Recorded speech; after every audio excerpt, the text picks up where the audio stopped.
Character creation for the Deadlands RPG. We're doing it today. At this point, I should probably remind you to make sure to watch the dice tutorial video on this. That way you understand some of the crap I'm talking about here. Anyway, let's roll for our attributes, or rather, draw cards for our traits. That's what you gotta do. You need a standard Deadlands deck of 54 cards. We're using both jokers, although, in my experience, because I have like 87 decks of cards lying around the house, they're like chapstick. If you lose one, you always lose one after like two uses. It just disappears into the ether, and so you just buy a new one. What am I going to do, look for it? It could be like all the way over there and like underneath a book or something. You know how much effort it would take to do that? Fuck that, I'm just going to buy a new one. And in all these 87 decks of cards, not one of them has two jokers. I had to piece it together from two similarly sized decks of cards. Oh, or they might have a joker, and they'll have one of these like instructional cards, or like how to play rummy, or if there's a defect in this pack, return it with this card, or whatever. You need two cards that aren't the regular cards. So, you got your 54 cards, you shuffle them, yada yada yada, and then you draw 12 cards, and each of these cards is going to represent one possible trait, X amount of dy, a number of a type of die. And it's got a chart that tells you how it works, so we have card 2, that's a d4, 3 through 8, that's a d6, and so on. Ace obviously is the best, d12. And then for the suit, clubs, that's a level 1. Hearts is a level 3, spades is a level 4. So the ace of spades would be 4d12s, the best card to get. So you draw your 12 cards, and yes, there are 10 traits and 12 cards, which means we get to drop 2 of our lowest, except for 2s. You cannot drop 2s, and you cannot drop jokers. Those are special. We'll get into jokers in a minute.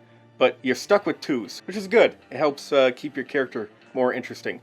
Also, that means d4s. d4s are interesting in this game because you have a 1 in 4 chance of acing. Acing d4s can be really exciting because you can kind of come out of nowhere because you have a pretty decent chance of acing. I actually did some practice rolls where I got some really ridiculous numbers, seemingly sort of coming out of nowhere like a dark horse winning the race sort of situation, even though I had a really crappy d4 trait. So you draw your 12 cards. Unless one of those 12 is a joker, then you draw 13 or perhaps even 14 cards if 2 were a joker. Because when you draw a joker, you might notice that jokers aren't listed in this chart here, what value they have. It's because jokers are d12, always, just like aces. And also, their suit is determined by the next card you draw. So you just draw an additional card, and that would be the trait level. So I draw this joker here, then I draw another card, which doesn't count as part of my 12. Though I suppose if you also counted it as part of your 12, and just, I guess it doesn't really matter that much, but that doesn't seem to be how the book says it. So just do it how I say the book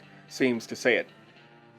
You draw another card. In this case, we got an 8 of clubs, so that will determine the suit. So we have a d12 of clubs, that's a 1. 1d12. So we got 1d12, and then we write that along with our other 11 values of X amount of die. Also, when you draw a joker, you get a mysterious past, which the GM can pick for you. I'm not entirely sure how I feel about the specifics of that, but you get cool shit because of your mysterious past. The GM will talk to you about it. Anyway, you got your values lined up, your 12 X amount of Y type dice. And now you have to pick which ones are good, because you got to keep the 2s, but you can drop 2 of the crappy ones. What's the crappy one? It's hard to actually get a sense, especially early on, what's crappy and what's not.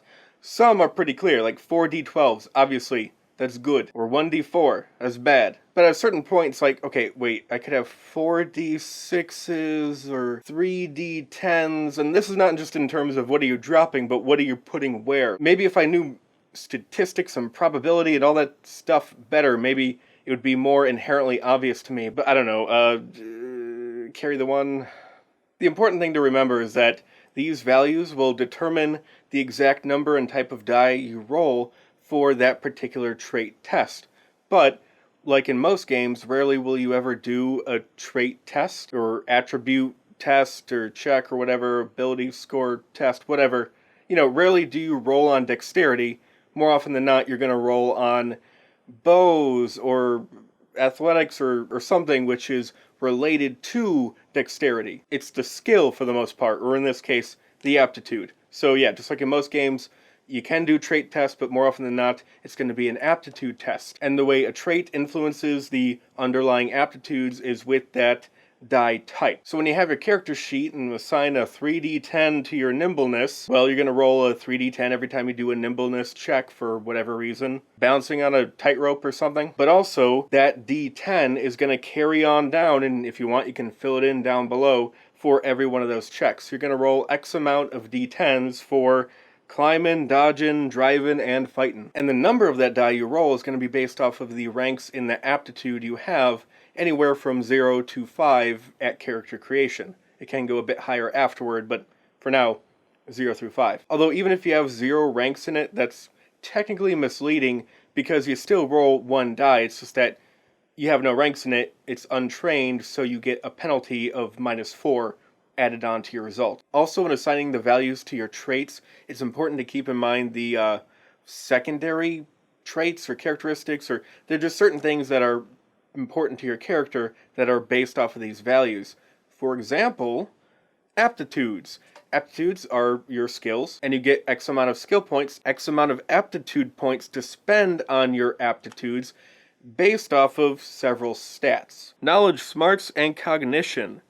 Those die combined will result in the amount of aptitude points you get at character creation to spend on your aptitudes. So if we have a D8 in knowledge, a D6 in smarts, and a D12 in cognition, then we're going to get 26 points to spend. Now your aptitudes will start off at rank 0 for the most part, although some are technically 1 or even 2. You'll notice on your character sheet, let's see, where are they? Search, Climbin, and Sneak, they get a free rank, and Home County or Country, I have 2 different versions apparently, will get 2 ranks. Home County or Country. I feel like County would make more sense. The book says Country. We're going with the book. 2 ranks in Home Country. Anyway, so those start off there, but for the most part, you're going to start off at rank 0, and then every rank you move beyond that is going to cost you 1 aptitude point, and they all max out, no matter what they start off at, they all max out at rank 5 for character creation. Concentration aptitudes, that's one thing we got to talk about. Some skills where they'll say like academia, then right underneath they're going to have a list of italicized like philosophy, history, occult, others. These are certain types, concentrations within that aptitude. You have to pick a concentration when you put ranks in that aptitude. So let's see, for the arts, there could be painting, sculpting, sketching. You have to pick one of those, or where's the one that you actually care about? Shooting. Automatics, flamethrower, pistol, rifle, shotgun are some of the concentrations. So you put a rank or 2 into shooting, you have to pick one of those. So let's say rank 2, it's going to be 2 aptitude points. Rank 2 for shooting pistol. And you can even see on your character sheet underneath, there's going to have a place to write specifically. Right under shooting pistol. Here's the thing though, in real life, if you spend a lot of time shooting pistols, some of what you learn is going to transfer over to, say, shooting shotguns or whatever. Or in survival, some knowledge you learn about surviving in the mountains might help you in surviving in the desert. You know, there's some relation there between the concentrations of an aptitude. So it makes sense, if you're good enough with one, it may help you with the other. And that is in here. Basically, you can add a second concentration onto an existing aptitude for a flat cost of 3 points. So let's say you take things to the extreme. You buy shooting, rank 5, you spend your 5 aptitude points, and you get your concentration in pistols. Well, you also want to be decent with a shotgun and the rifle you bought. So, for 3 points, you can buy a second concentration in one of those, shotgun. And so you would write shotgun right next to pistol on your shooting aptitude section of your character sheet. And now this aptitude it's still rank 5, but for a total cost of 8 points, it counts for both using pistols and shotgun. Another 3 points, and it's going to count for rifles as well. And you could keep doing that. Automatics and flamethrower. That would be 17 points, but it's 5 different concentrations. Typically, you're probably not going to go to that extreme. You know, pistol, 5 points plus 6, so 11 points to get 5 ranks, essentially, in 3 different concentrations for this aptitude. So if you have a 4 or 5 in an aptitude, spend 3 points, and you get that 4 or 5 in a second version of that aptitude, a second concentration. Alright, so spend all of your aptitude points, and you kind of sort of have to do that now, because upgrading your character works differently, and so you can't really hold on to them. I suppose maybe like until after the first session, but At that point, then you can upgrade your character using the normal upgrading system. So it just doesn't work. Just spend all your aptitude points. Maybe if I were GM, I would allow you to wait till the end of the session, but then spend your aptitude points. Then, if you want, you can upgrade your character in the way outlined. Hindrances and edges. So hindrances are these big bad things that really kind of flesh out your character, make them feel unique. Stuff like you got bad ears, you're all thumbs, you're a doubting Thomas. Some folks have a hard time believing in supernatural events even when they're halfway down some critter's gullets. So you're a skeptic, basically. And, bloodthirsty, cautious. Oh, there's so many really fun ones. You could be a kid or a geezer.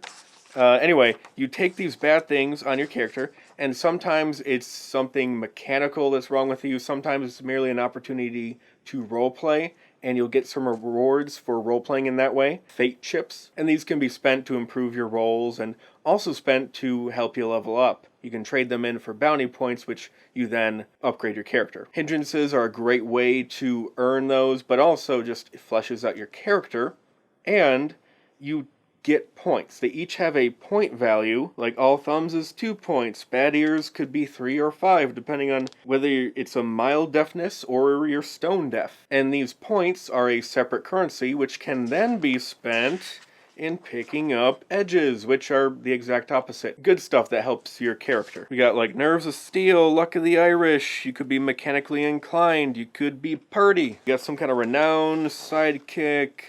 The voice, or the stare, you got a Clint Eastwood voice, like a gravelly, growling voice. It could be soothing, or threatening, or grating, you pick. Could be all the above, and that will help you with talking checks. The stare can be used to intimidate people. Or belongings is a great one. You just get more stuff. They'll have different ranks, and every rank there's examples of what it could be. So for rank 1, it costs 1 point, and it's $500 in cash, or a fancy pistol, or 12 silver bullets, or something like that. And of course, arcane background, which I talked about before, help you build a magic user. And finally, we have gear. You get money, $250 to start off with normally, although you might have more from one of your backgrounds. Wasn't there also just dinero, where you're just rich and you have a source of income or something? I don't know. Anyway, $250. You got money, you buy the gear.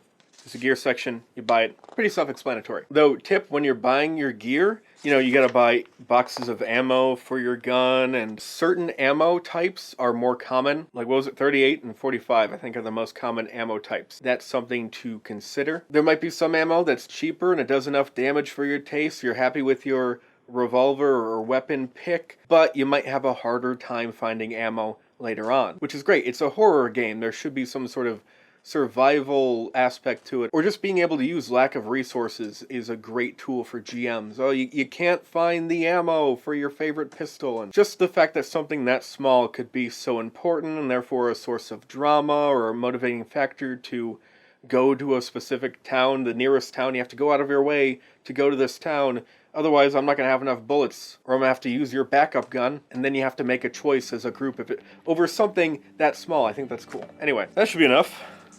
Read the book, in case I missed anything, I can't do all the work for you, but that's it for today. Should be enough to help get you started in building a character in Deadlands combat, I guess, next time. And we'll probably do more in-depth looks at the magic users, but that might come later.